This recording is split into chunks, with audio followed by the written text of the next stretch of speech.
Hello everyone, I'm Tech. So last year at PAX East 24, I got to take an early look at Dune Awakening, the upcoming survival sandbox MMO from Funcom.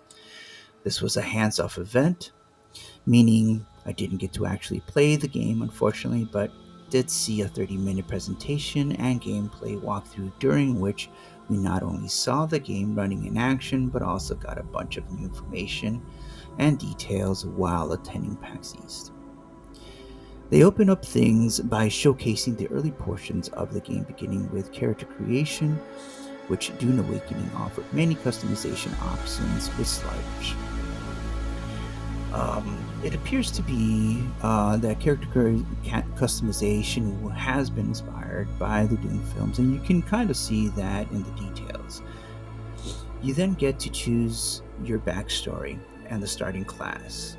Now, the backstory includes where you were born, as well as your caste, which determines things like your dialogue, traits, and unique emotes.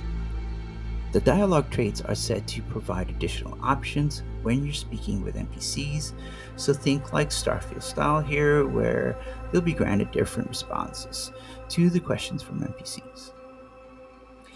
NPCs ask you depending on your backstory, your history, your caste, your birth location. Then there are the classes now. There were four options to choose from. One was Mentat, who's all about recon and strategy. Then there's the Trooper class, which is all about offense and demolition. And their starting ability is Shiga. If you don't know what Shiga is, I mean Shiga Wire, which is basically a grappling hook. There's also the Swordmaster, who is about close quarters aggression and melee. Their starting ability is Deflection, which gives them a little bit of defensive stance when deflecting range attacks. And then the final class was the Bene Gesserit Acolyte, which is about physical mastery and manipulation. And their ability is Voice Compel, which uses a voice to force someone towards your position from afar.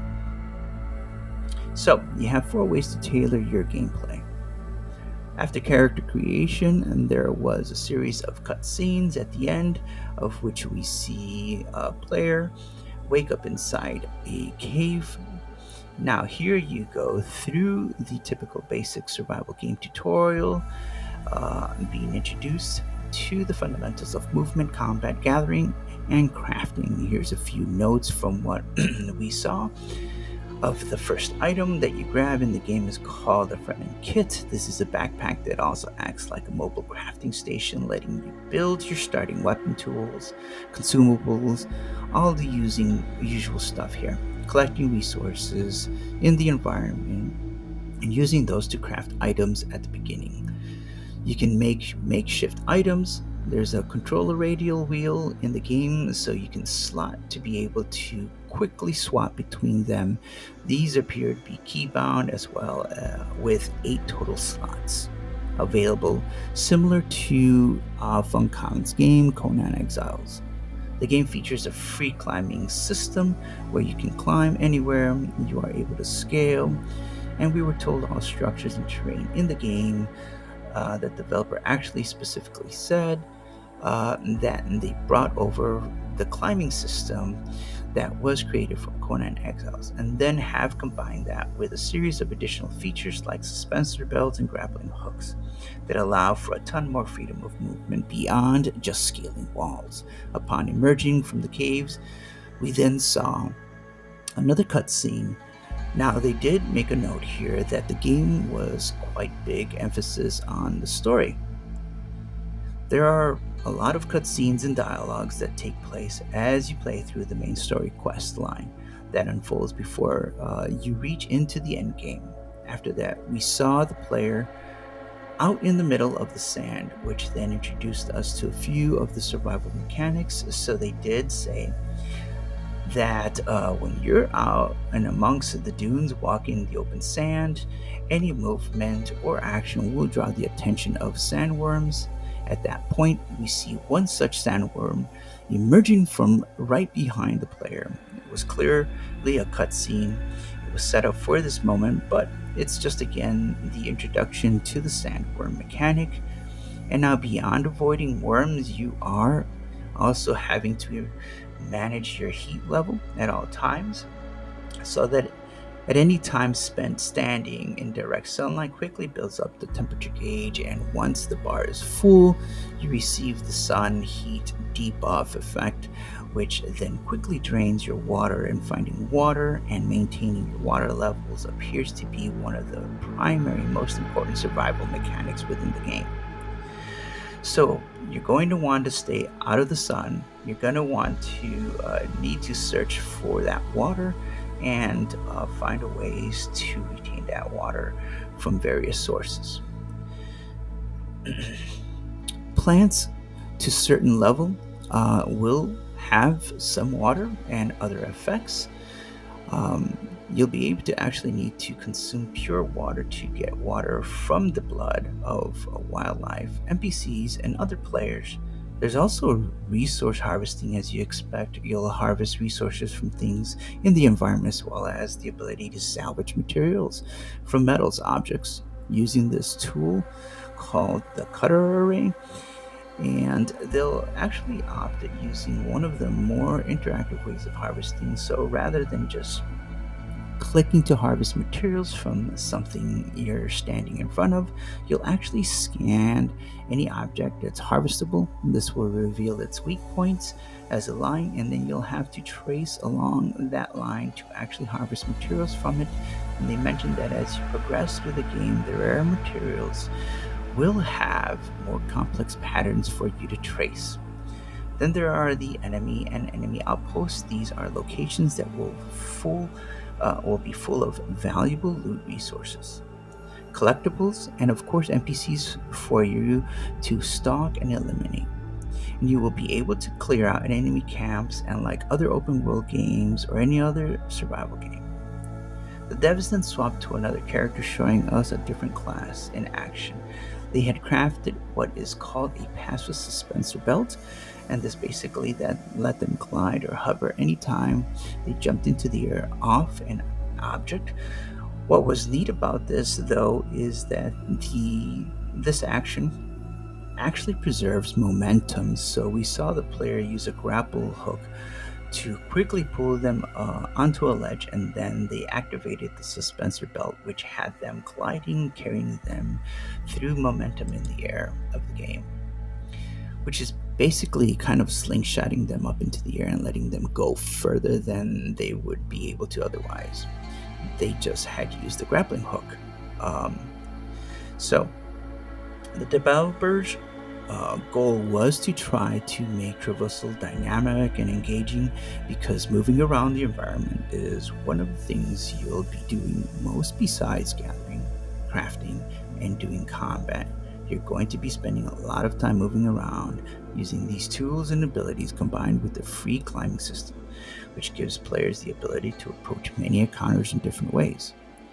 Many outposts will be set in outcroppings or rock formations. They said you can walk in front of the door of the outpost and start taking out enemies if that's your strategy, or you can head on, or you can climb up and kind of fall in from above, sneaking positions around the outposts and whatever your approach is. But they want you to have a lot of variety of how you want to tackle certain strategies, certain camps, and dungeons, while also making the traversal feel engaging rather than just climbing a rock. While you get the grapple hook, you got the levitation ability with, and different other classes skills that you'll be able to use during your playstyle into more engaging and dynamic traversal mechanics. And then once inside the outpost, we got to see the player do some combat and action.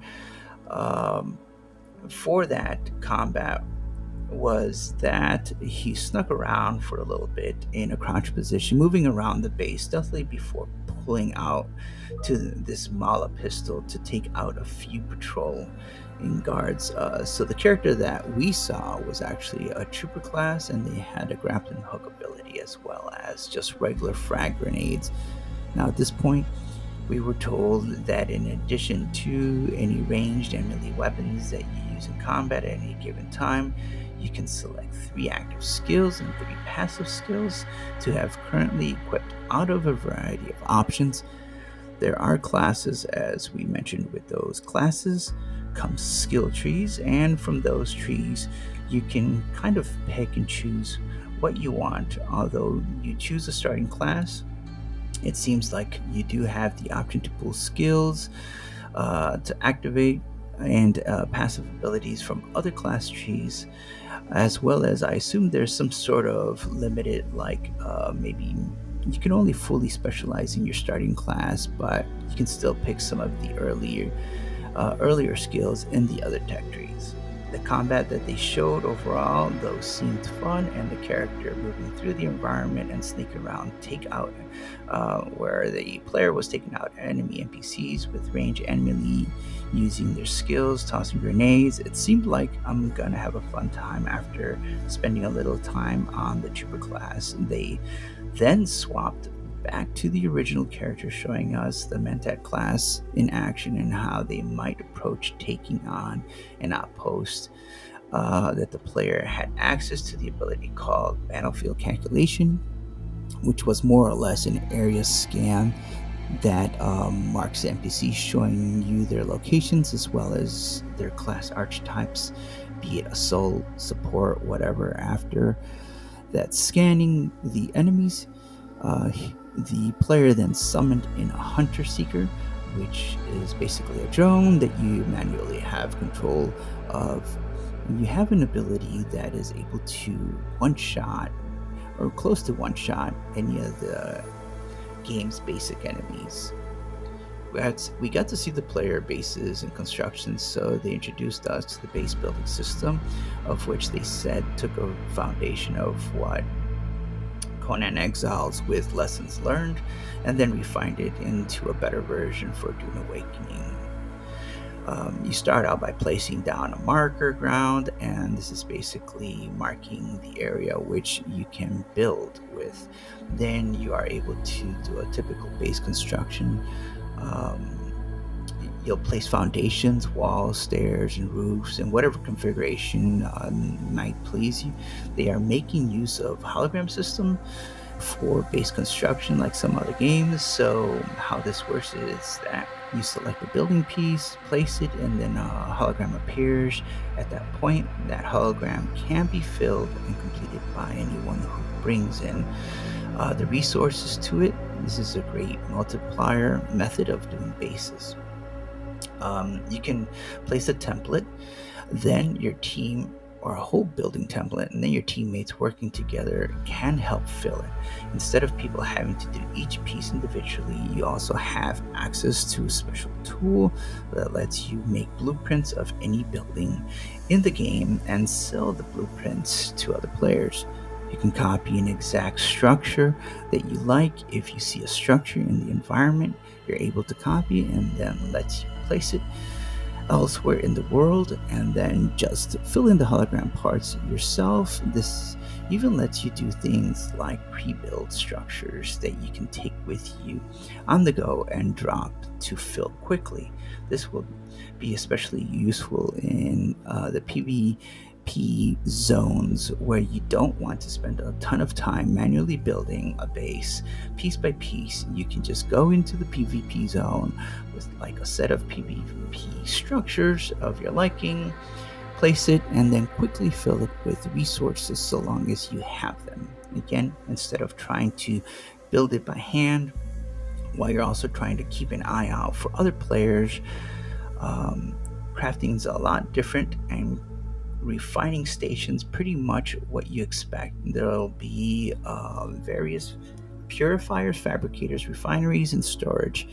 As you level up in the game, you'll earn these technology points, and then use those points by spending them in a tech tree that unlocks various crafting stations. In addition to the tech tree, they also told us that there will be unique schematics that are only found while exploring and looting out in the open world or in the deep desert, and these will include like better versions of certain items.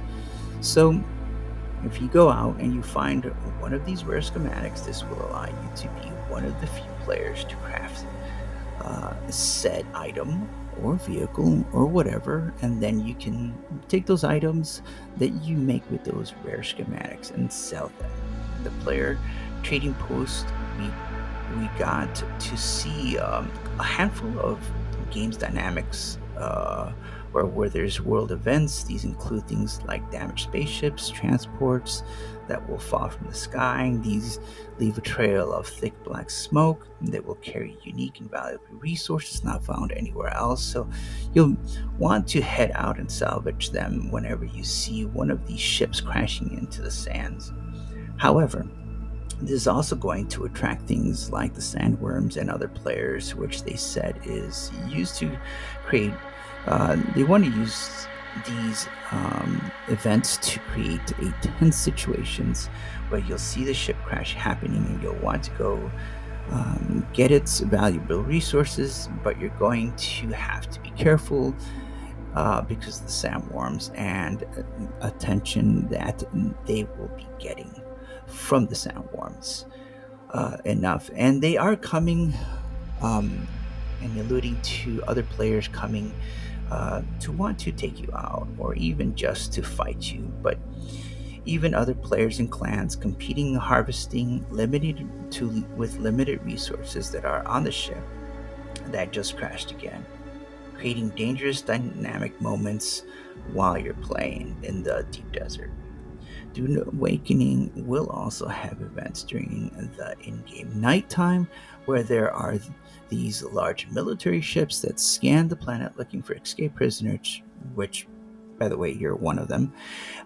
You'll have to pay attention to where these ships are and when they're passing by. You'll need to avoid these massive sweeping searchlights because if you get spotted, they will then send down elite squads of NPCs to try to take out.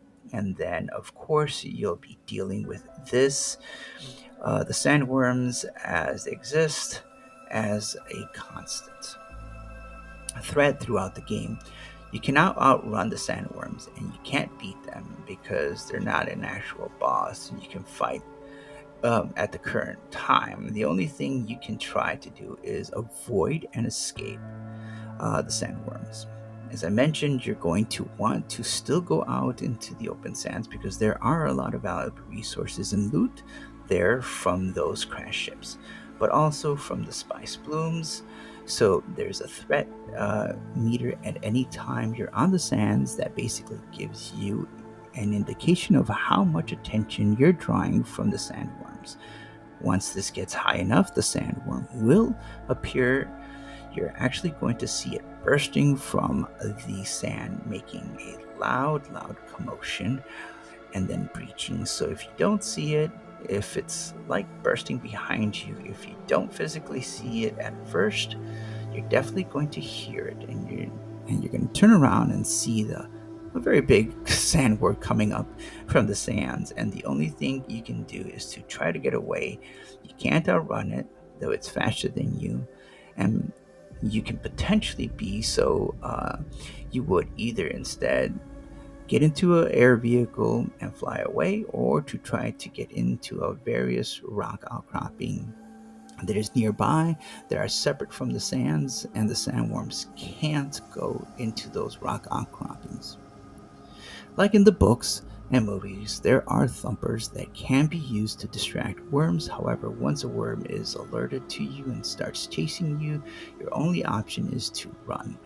Follow uh, they will follow you at high speed until they catch up or until you escape to the safety of one of these rock islands. The developers brought up the fact that you're calling this game an MMO, and that the game will be on a series of connected servers that are seamlessly interconnected with each other.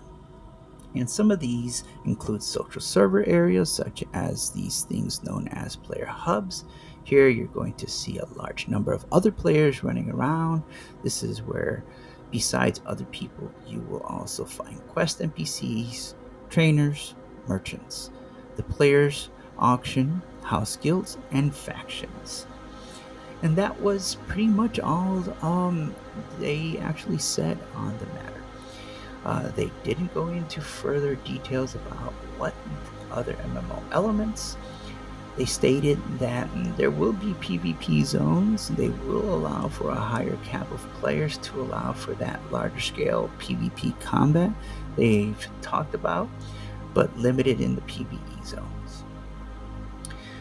So, I got to see these Echo Labs.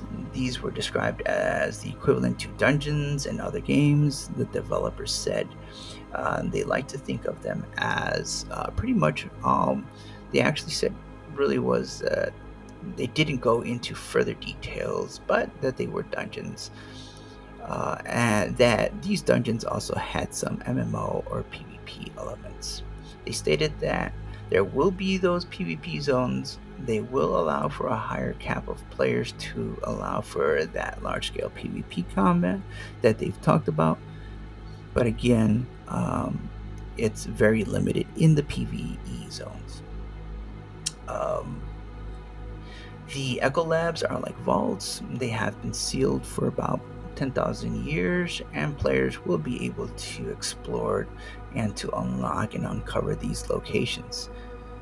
These Echo Labs or dungeons will be distinct areas where you go and you clear enemies and you collect loot. Sometimes there'll be bosses, sometimes you go in and they'll be inhabited by tons of NPCs from various enemy, or other times they'll be fairly undisturbed. They did say here that this gives them the space to play with ideas and locations different from the standard deserts above, introducing new landscapes and environments that aren't just sand absolutely everywhere. In fact, in the Echo Lab that they showed us was a tundra themed location. There was a ton of ice and I like snow and frostbite all over the place. So yeah, these Echo Labs are going to let them deliver an experience that isn't just sand all over the place. We then saw some combat here for a few minutes with two characters working together.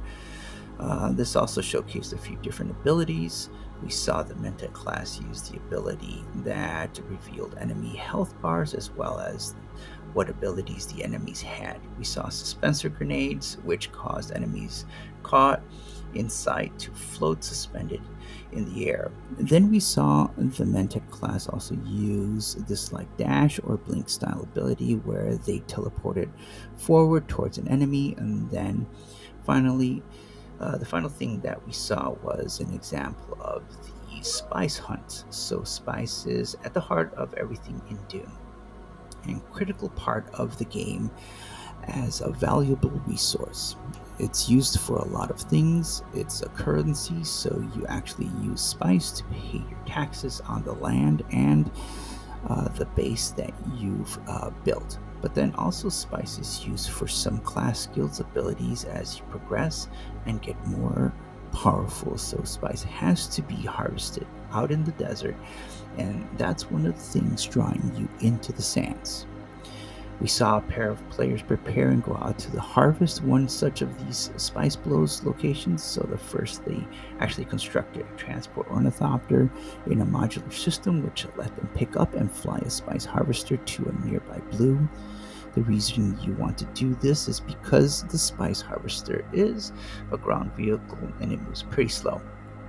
And if you were just to drive the harvester over the sand, you would, before you attract the attention of the sandworm and get probably swallowed whole, you will use the transport ornithopter to pick up the harvester, and then you'll fly the harvester towards the blow that lets you then drop the harvester down and start harvesting. So while one player was doing that, the other player was up in the ornithopter flying in the sky and just scouting out looking for enemy players that might be coming, paying attention to seeing for any signs of upcoming sandworms also. But then also at the same time, while they were harvesting this location, we saw a sandstorm appear on the horizon, moving very quickly towards the players.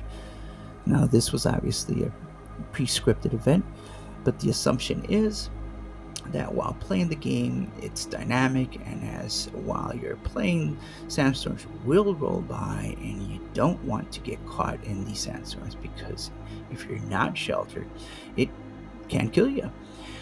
We saw the ornithopter pick up the harvester suspended in the air and then start flying in the opposite direction of the sandstorm, trying to make it for cover, but did not outrun it, the sandstorm, which then engulfed them. That was the end. So, that was the end of the presentation. Gameplay was scripted, but it will be dynamic in the game, and you will periodically get sandstorms coming. And you will have to try to get cover as soon as possible. So that was the whole presentation basically. That is a rundown. Again, this was a gameplay presentation and not a hands on. So we're watching gameplay of the game being played in action where they showcase these various aspects of the enemy, early impressions from what we saw, with the understanding that we didn't actually play, we didn't get hands on time, but from what we saw in the presentation, I think the game actually looks pretty good, and the game is running on Unreal 5.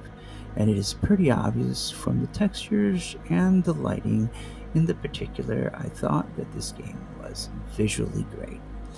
Um, in this presentation, we saw, I like some of the various systems and features that they showcased, the menu interactions, the interactive harvesting, where you actually have to trace along these lines. I like the various threats in the environment, the dynamic world events dealing with sandworms, the sandstorms, and the ships falling out of the sky. All of this stuff looks and sounds really cool, having to avoid the sun and stay in the shadows. It had many interesting systems to keep a player engaged and to give the sense of danger while they're just exploring the open world.